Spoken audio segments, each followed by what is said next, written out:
ঘুম কি আর হয় ভাই, ছটফটাই, কষ্ট করি, কান্দি, মা বাপের কথা মনে পড়ে। দীর্ঘ শীতল রাত, নিয়ন আলোয় ছুটে চলা গাড়িগুলো জানান দিচ্ছে ব্যস্ততার।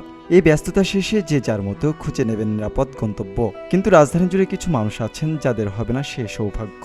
শীত তাদের জীবনের রোমাঞ্চকর সকাল কিংবা উপভোগ্য সন্ধ্যা হিসেবে নয়, আসে শুধু নতুন ঋতু হয়ে।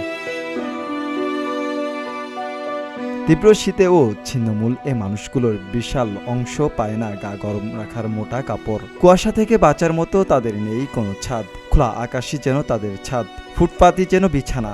সেখানেই গ্রীষ্ম বর্ষার মতো শীতও কাটান গৃহহীন এসব মানুষ। এ মানুষগুলোর প্রত্যেকের জীবন কাহিনী ভিন্ন। কেউ একসময় পরিবার নিয়ে ভালোই ছিলেন, কেউ ছিলেন কর্মজীবী, কেউ বা স্বপ্ন দেখতেন সুন্দর ভবিষ্যতের। কিন্তু সময়ের নিষ্ঠুর বিবর্তনে তারা আজ ঠিকানাহীন, তাদের জায়গা হয়েছে ফুটপাতে।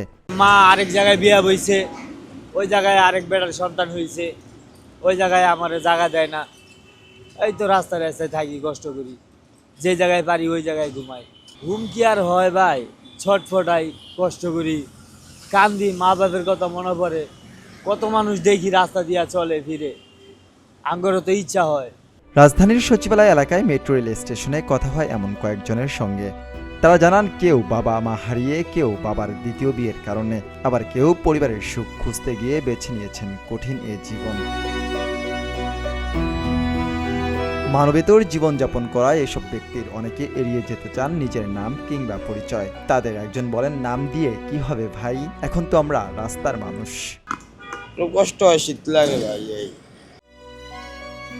তীব্র শীতের রাতগুলোই তাদের জন্য সবচেয়ে কঠিন। একটি ছেঁড়া চাদর বা পাতলা কম্বলই ঠান্ডার বিরুদ্ধে একমাত্র সম্বল। মাঝরাতে উচ্ছেদের ভয়, পুলিশের তাড়া কিংবা হঠাৎ বৃষ্টিতে ভিজে যাওয়ার আতঙ্ক লেগেই থাকে। বেশিক্ষণ হয় নাই, এই কিছুক্ষণ আগে ওই কোর্টের সামনে, হাইকোর্টের সামনে শুয়েছিলাম, কিছুক্ষণ আগে আমার উঠাই দিছে। ঘুম আসে না, চোখের পাতা ভারী হলেও জাগরণী তাদের বাস্তবতা। দিনের বেলায় কেউ ভিক্ষা করেন, কেউ হকারি করেন, কেউ দিন মজুরের কাজ খুঁজে বেড়ান। কাজ পেলে খাবার জোটে, না পেলে চেয়ে চিনতে খেতে হয় কিংবা উপোস হয় সঙ্গী। অসুস্থ হলে চিকিৎসার সুযোগ সীমিত, সামান্য জ্বর বা ক্ষত হয়ে ওঠে বড় বিপদের কারণ। আলো ঝলমলে রাতের ঢাকা, আকাশচুম্বী অট্টালিকা, দৃষ্টিনন্দন হোটেল কিংবা স্থাপনার আশপাশেই দেখা যায় সহায় সম্বলহীন মানুষগুলোকে।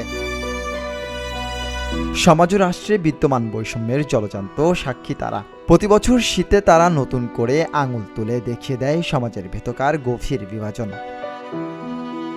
ফয়জুল্লাহ ফয়সাল, প্রতিদিনের বাংলাদেশ।